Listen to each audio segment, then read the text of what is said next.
All right, hello, here to go over your Avad review. Horrible monster. Right, nice. Looks like we're in a Savika portal, so this should be an interesting one. Things to know, like going into, and let me lol chest you real quick. Looks like you're in Masters based on the um the stuff on the right here. Yeah, all right. So Masters, looks like you've been having kind of a rough go of it, so kind of stuck here. Yeah, last 20. Not looking great. It's 430 games, so about the right amount of games play. I would say, like, when you're hitting a wall like this, I mean, obviously getting coaching is really, really good to get an outside perspective, but you just want to gather as much outside perspective as possible because something you're doing here is not working. This is not variance, right? You don't have a 5.2 average at Masters because you're unlucky. You have a 5.2 average at Masters because you're making mistakes. So, two things that you can do is get an outside perspective from something like coaching, or also get an outside perspective from something like VOD review. So I would just say study a lot more is point one. And actually, as I'm saying point one, I realize I should pull up the coaching tracking template here. So let me make a copy of this. And I will write diet is your name, and I'll make a copy there. So this is, I don't know if you've seen this before, but I use this to kind of track throughout the session. I'm just going to take notes here, and these are going to be the big like takeaways from the session.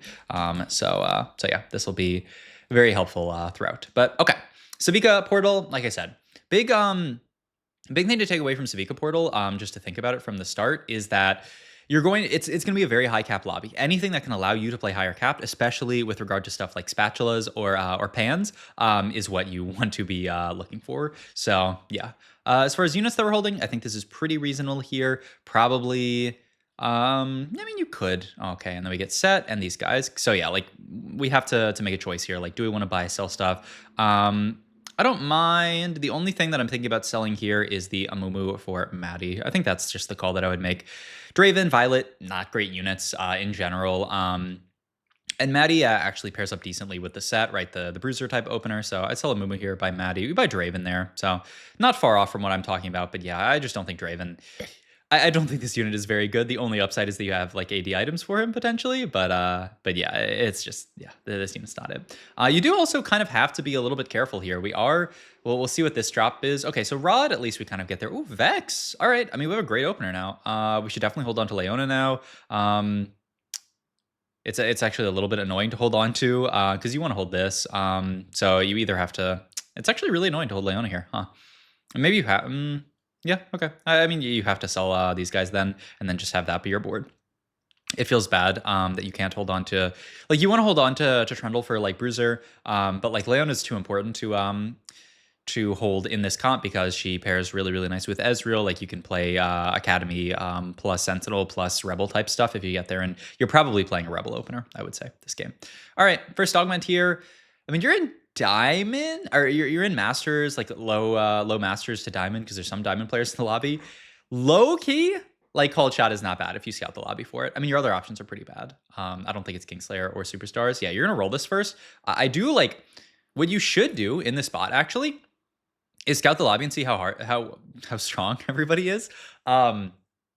Because if your board was level up, play 3 Rebel plus Leona, but instead we actually have to play the Trundle, but not the end of the world. Like Vex 2 with a Gwynsu's slammed, like that is a board that can win fights, like a lot of fights. Now you have to scout and see what's going on with the lobby, but yeah, I would just say from the start, like scout more before taking augments. Can potentially take win streak / loss streak augments based on the lobby context.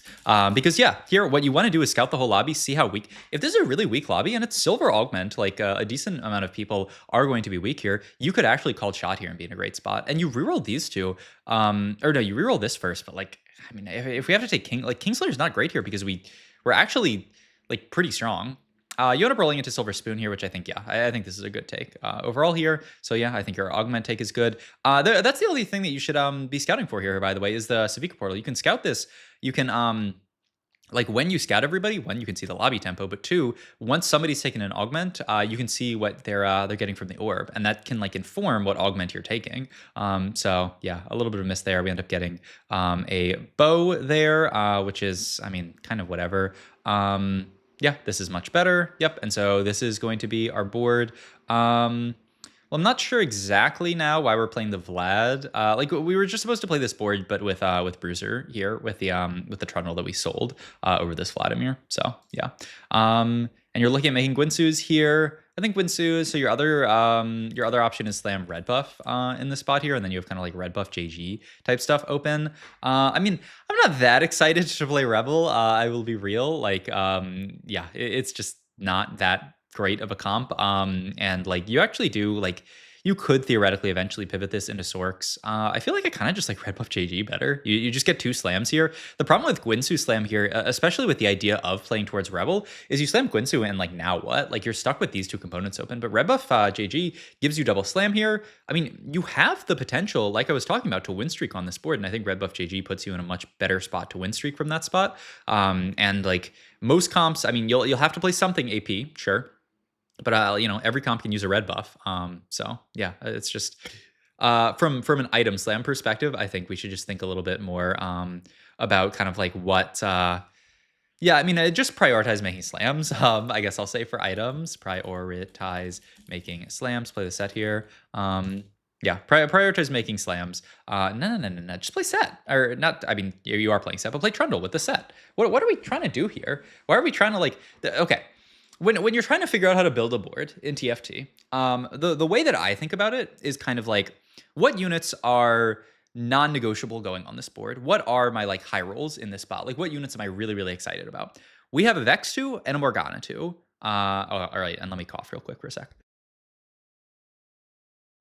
We have a Vex 2 and a Morgana 2.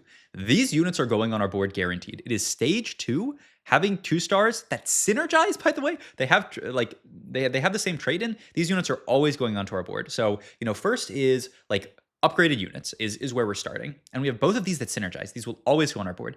The second place to go from that is, okay, then what traits can we add on that layer in on top of that and then buff up these units? We can fit Rebel onto this board. Beautiful. So we're going to play Vex, we're going to play the Morgana, and then we're going to fit Rebel onto this board. We're going to play the set, and we're going to play the Irelia. This actually fills out our board nicely with extra frontline because we have 2 backliners. You want to balance frontline and backline because, you know, obviously if you play, you know, 5 backline units, you're going to lose every fight. If you play 5 frontline units, you're not going to have enough damage. They multiply off each other, buy more time, gives you more time to do more damage. And then the last piece of this is, you know, what final unit do you play on this board? And, you know, you could play a Sentinel on this board. You could play a Bruiser on this board. I don't think there's really anything else that you could play on this board that you would be excited about here. So you have to play a Sentinel or a Bruiser, and you have one in shop. So let's just play the Bruiser. So like that's how to think about, I would say, your board. I don't know why we're still playing this Vladimir here when we could just be playing Bruiser on this board. And I think it's because you're really interested in playing Sorks, but like if we're really interested in playing Sorks, why didn't we make the JG red buff slam that we were talking about, which is perfectly serviceable? And yeah, we're skipping Trundle here. So yeah, just yeah, I would just say be more careful about, okay, we do finally get Rel, which is going to bait us. Well, I mean, it's good, but it's a good bait, but it will kind of force us to play this board. Put the 2-star units on the board. Okay, good. Yeah, just kind of like I'll write for strongest board. Build a board from your strong units, usually 2-star units, and then layer in traits that support them. Yeah, and then just kind of like be careful about playing quote unquote useless units. Okay.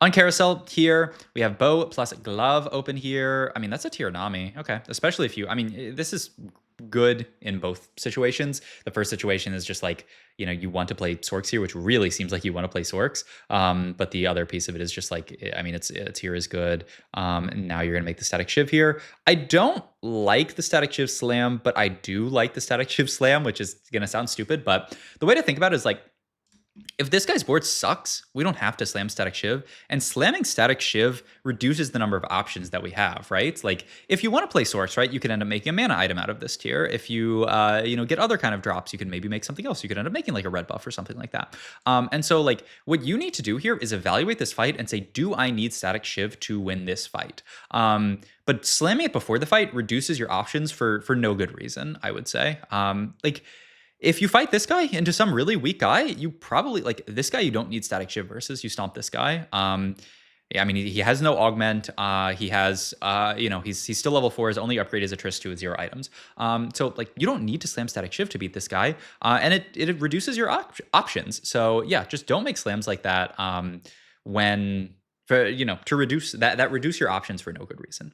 Also, I'm not sure why we skipped over the rel pair. I mean, the rel pair is something that we want to play towards. I also don't even really know why we got rid of the. I mean, this is probably a light stronger for now, but I'm not really sure. I mean, I think you're holding the source to kind of like stay more open, but like we lost Morgana too, which we could eventually. I mean, we could very easily our level up could be for Visionary. This is a really close fight, but you just barely win, which is huge here. And yeah, I mean, it looks like you're angling just Sorks here from this spot, which yeah, I mean, I don't mind angling Sorks here, and now we have the Vlad too, so our board actually really starts to like amp up. And so yeah, this is gonna be the idea, is that we're just gonna play this into a Sorks line. Yeah, I mean, I don't mind this. I do think playing Sorks is probably your best bet from here, just from a comp strength standpoint. But I think if we were thinking about playing Sorks, why did we immediately kill our tier? Especially, I mean, look at this. This is a perfect example, right? We get dropped Ionic Spark from minions, but we've already like made Static Shiv here, so like we lose out on the optionality of like making Ionic Spark. Like now we are kind of forced to make JG here. Ooh, we get a spat here. Okay. Yeah, we don't have a Reforger, right? Yeah. So that's going to be a little bit annoying for now. We need to save that. Well, I mean, it's actually pretty tough. You need to make a slam here. I mean, you can't save the rod. Is the downside here? Like what you want to do is save the rod and eventually get a Reforger and then make Sork +1. But you can't save this rod right now because we're win streaking so hard. You have to just make JG adaptive here. Is the way that the world works in this spot here. This is the board that we're playing. I mean, yeah, this is our strongest board here, and we moved items over to Zyra. I mean, yeah, this looks good. But yeah, you have to make JG adaptive here. Your 5 streak, like it's illegal to not make JG adaptive here, because like this guy's board is not bad at all. Okay, you make it adaptive, but you're hesitating on the JG, and yeah, it's just like, I mean, your other option would be to hold on to this stuff and like make TG, but I don't think that works. And yeah, I mean, we lost the fight because we didn't make JG. So yeah, I mean, when you're on a 5 streak like that, I mean, you just have to trust that you're gonna find another rod this game or figure it out. But like when you're on a 5 streak like that, losing this fight, I mean, you just lost out on so much gold. I mean, losing this fight alone is worth 4 gold, right? It's worth 3 from your 6 streak and then 1 from the fight. So we just lost 4 gold here. And then we're also going to lose 3 gold for every fight after this that we would have continued our streak. So yeah, you have to make slams in a spot like this. And if you're not going to make the JG slam, then just make TG here. But it's illegal to be on a 5 streak here at 3-1 and to not make 2 slams, and especially to not make the adaptive slam at the start of combat. Also, I mean, I hate Vladimir as much as the next guy, but I do think Vladimir 2 is better than Swain 1, so I'm not sure why we didn't make the slam onto to Vladimir there. So, okay. I mean, rough to lose our streak there when, I mean, we could have kept it. Definitely should hold on to this Leona here. I mean, you're also, I guess I didn't even talk about it, but like what we should be doing here, because I was yapping so much about items, what you should be doing here is scouting the lobby and seeing if it's reasonable for you to just level up here. Play, I mean, just a Leona on this board for now is fine. Get Sentinel in, like that also could have won you the fight. But what you need to be doing here is scouting the entire lobby and seeing like, do I need to level here? And I don't think you actually needed to level to beat this guy. You just needed to make the double slam. But like maybe there's a guy that's stronger than this where you do actually need to level to end up beating him. So like that's like when you are on a 5 streak, you need to scout here, especially because we're Silver Spoon. It's on interval for us to level here. Like I would rather you default to leveling here than not default to leveling here. But okay, we lose this fight. We go into this. I mean, Blazing Soul's great. I mean, yeah. I mean, you can probably just default to this, and your other options are not great as well. I mean, Crown's Will gives you that extra rod if you're interested in it. I mean, Blazing Soul is just so good, man. I would still just take this, but yeah, I mean, it's just too good to pass up, I would say. I'll find another rod. This game is what I'm saying in this spot. Oh, Mana Flow. I mean, Mana Flow also certainly works. All right, we have Nami, Remover, move these items over to Nami for sure. I mean, it's basically free to level here. We don't have much to level 4. We should definitely move these items over to Nami, by the way. Like, it's 1 Remover. We don't, I mean, yeah, I mean, Nami 2 is better than Zyra 2, just straight up on the face. So I will say on this thingy, items, Friday's making slams, especially when on win streak. And then I will also say prioritize moving level for Loris here. Oh no, no, I mean, it's still just Loris, right? Who cares about? No, okay, I'm down. I'm down for this actually. Prioritize moving items to strongest unit when you make an upgrade. Yeah, I mean this is just little like small things that like I mean this is everything, right? This is everything. Your masters in TFT. This is the whole game. At this okay, not the whole game. This is a huge part of the game is just cleaning up little stuff like this. Hold the Loris here, by the way. This is gonna be your level up next round. I don't really care about Visionary here. Oh, that is really gross. Well, you are certainly not going to get any of those. You can take another rod here, which is what I think what you would like to take. You could take a glove here. Oh, okay, you're going to get a rod. I mean, that's good. And 3-cost rod. You're so fast. What the heck? I feel like, I guess it's just because you're on 2x speed, but it felt like you ran so fast there. All right, you make the JG finally. And so like, this is, I mean, obviously you didn't have the hindsight of knowing that you were going to, you know, that it was going to be fine. But like, if it's not fine, you'll just make something else and you'll figure it out. But just, you can't, I guess the fundamental is like you didn't make this JG slam because you were way too concerned about the future of that spat. But like in TFT in general, you should not focus too much on the future. Like you should have a very healthy bias towards the present in TFT, and you didn't have that in this situation, and it ended up leading you down a dark path. But yeah, just in general, you should like bias yourself more towards the future than the present. Yeah, this level up is solid. We get Black Rose in pretty decent onto the board here. And you're gonna sell some stuff here to make gold. I think that's perfectly fine because yeah, I mean this roll is coming out soon. But yeah, I guess also just kind of like I don't know where to put this actually. Maybe in like item. Maybe I'll just put it in like macro. But bias yourself more towards the present rather than the future. You'll win so many. I mean, losing this fight cost us this stage alone, and maybe it's going to be more. 3 gold, 3 gold, 3 gold, 3 gold, 4 gold. So we lost 16 gold. Losing that one fight. That was an easy win here. We are 16 gold poorer than we would be normally in this spot. If you're 16 gold richer here, you could easily go level 8, roll, stabilize your board, and be in a disgusting spot. So that's you know little things that ripple in a very big way in TFT. Sword here, a little bit grows. So much gold in this spot, and it is on interval for you to level here once again because your silver spoon. Play closer attention to your silver spoon because I think like you're kind of like losing it for the fact that like, well, you know, like my standard level timing is 4-2, but like it's I mean it's 36 gold to level here. We should level here. Like you have enough gold to roll a good bit here. Finding 6 Sork is a really big upgrade on this board. You don't really want to be stuck playing this Black Rose stuff. And then slam perspective. I mean, yeah, I mean it's just steadfast Shojin and then keep spat and thingy open. I mean it's perfect. But yeah, you should just level here. Like it's too free. And like, oh, Black Rose spat here. I don't love it. What's the idea then? What are we playing? Like Heimer we're not playing Heimer I guess we have a Morgana. We could play that. I just think this kind of like, I mean, it's not bad. It's just like this is not a big enough buff to the board that I'm that confident about making it. Moonlight's actually, well, it's not that great in this setup because yeah, it's too awkward to play Moonlight here. I mean, there's little buddies would have been fine if we were playing Sorks. Now that we're not playing Sorks, I don't know what we're playing here. I guess we'll find out. But I mean, it's not Moonlight. Piercing Lotus? No, it's not Piercing Lotus. Yeah, little buddies here. Okay. Are we just going to roll down and play a normal Sorks game, except we're going to have Black Rose +1? I mean, if that's the case, I don't love it. I would have. I mean, I guess your thought is like I can't wait around forever for the Reforger. But I mean, the thing is like, I mean, you do at least get 5 Black Rose. Ooh, whoa, we're skipping some units here. Like, why are we playing? I mean, like Jace is just a good unit. We can potentially like hit stuff, play like 4 form swapper type stuff. We should definitely at least hold Jace here. Rumble, as far as fitting him on this board, I mean, this is just going to be your board for now. 5 Black Rose, 4 Sork.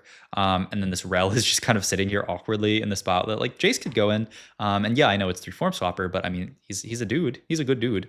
Okay, so this is going to be your setup. I mean, we could have at least waited to see like Augment, to see if there's an Augment that can give us a remover or something, or a reforger, I guess. But yeah, I mean, okay. You end up making Steadfast Heart here, goes onto the Elise. Okay, I mean, I like the retain. I mean, we hit the Elise too.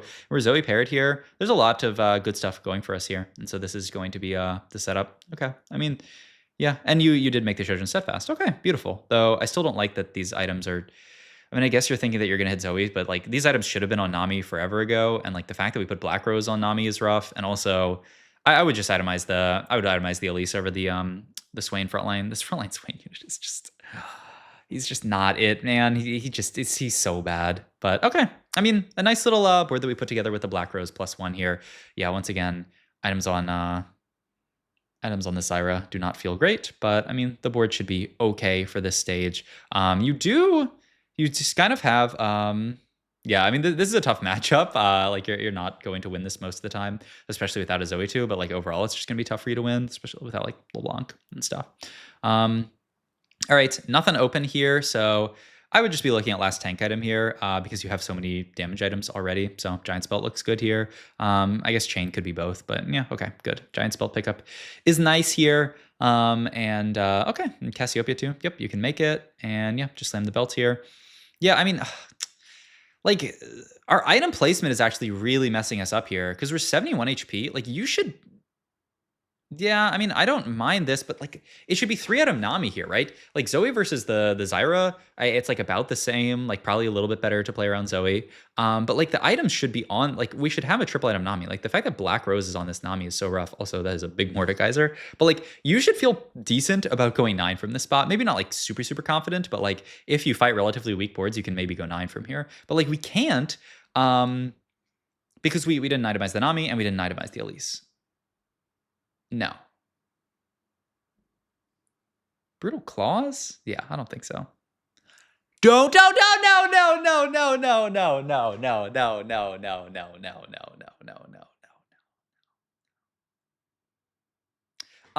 yeah, Swain is just... frontline Swain just is not a very good tank. My prediction for this game, and we'll see if it comes true, is that you will feel that Swain, even with a tank anomaly, is very underwhelming as a tank.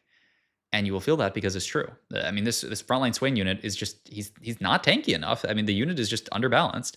And honestly, your board doesn't really have a tankiness issue. You have the Scion. Like, if you're going to tank anyone, like I said, I would tank the Elise. But I feel like more so you have a damage issue. I really feel like you need like Zoe Anomaly here, or probably not Nami Anomaly unless you scout the lobby and see. But that's the other thing is we need to be scouting this lobby here and seeing like how many Zoes are out of the pool. Like how realistic is it for me to find Zoe too? Because that actually changes like how much you want to roll and stuff like that. Like if there's a million Zoes out of the pool, then yeah, you can't really roll. Also, and this Rel is still on the board. We really just like, we need like any bruiser over it. It's just like, I mean, yeah, it's just not very good. Another spat here. So obviously...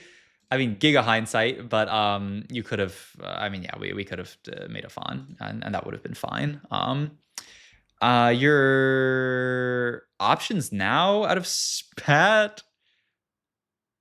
I mean, yeah, you're just not gonna make a spat, right? You're just gonna make. We don't have heal cut, right? So we kind of have to make Sunfire. Yeah, you have to make Sunfire TG, and then like, yeah, I mean, your slams are not good. Redemption. Did we build heal cut and I'm crazy? We did not, right? We're missing heal cut. Why did we build redemption over? Yeah, I will also say prio heal cut when you don't have it. Especially because I guess your thought is, wow, like this Swain's gonna be really tanky. Like I need to make the redemption, but yeah.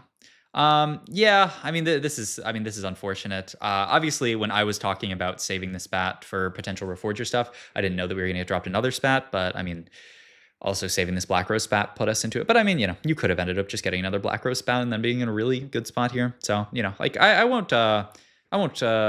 think we could have waited one more round until 4-2 before making Black Rose spat, but I do think like you probably did have to kind of make it when you made it around then. I don't think that was a big mistake, and you end up just low rolling this here, which is life. But like, I mean, the thing is we could put ourselves into a much better spot this game, and so you low roll it. But like the nice thing. The way that good players play TFT is I low rolled something. Also, just Nunu here is better than Rel, right? I mean, like Conqueror's whatever, but I mean the Bruiser is pretty important, especially when we have. Yep, okay, you get it in, nice. No, it's better, it's better. Yeah, Conqueror, who cares? Onto the Swain. I guess you're getting baited by the fact that you're 4 out of 35, but I would much rather have a stronger board than farm one stack here that we didn't even farm and then lose. I mean, yeah, that's tragic. Down to 11 HP, sell this dude. I mean, we're going to have to level next round here. Yeah, I mean, the thing is, like, I mean, Enforcer Spat doesn't do anything, so I don't mind not making it here. It's on fire, I guess. Oh, you do take it. Okay, nice. I honestly kind of thought we were going to skip it because we skipped it earlier, but you do make it. All right, and yeah, you basically have to level here, but you just don't have enough gold. Enforcer +1. Put the Caitlyn in. Oh! Get. We are playing a Rel that is Conqueror Visionary over 6 Sork? That is not right. You have a Rel. Sell her and put the LeBlanc in. Why do we care so much about this Rel? Oh, I mean, that is quite tragic. I mean, honestly, you got pretty stomped. You might have lost this fight anyway. But I mean, yeah, you had a Rel. Why do we need to lock for this LeBlanc? I mean, you need to sell a unit to play the LeBlanc anyway. I mean, worst case, drop down a 4. I mean, drop anything, man. Sell the Morgana. You could you could do anything here. Why are we so pressed about this Rel? I mean, it's honestly. I mean, you could sell the Cassiopeia. I mean, you could sell anything here.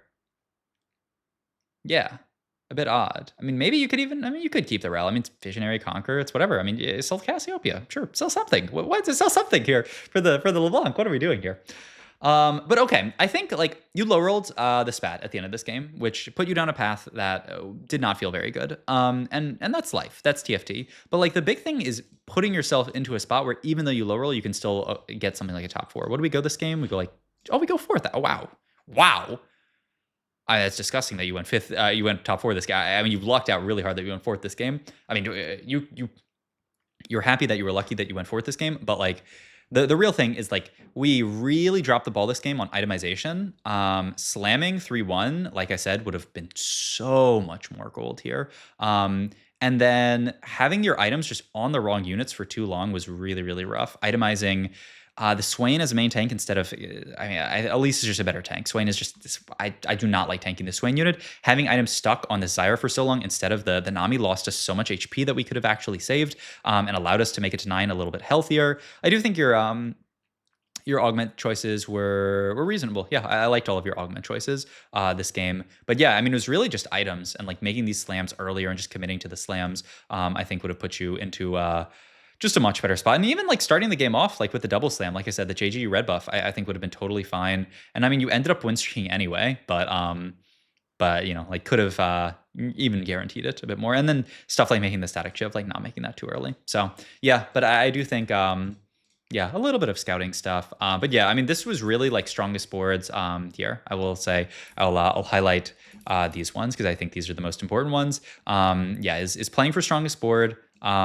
Like we definitely lost some tempo from just not playing strongest board, making those item slams, prioritizing heal cut, moving items, and then yeah, just in general, this bias towards like now instead of bias towards the future, I think will help you out a ton. So hope this was helpful. Let me know if you have any other questions, and yeah.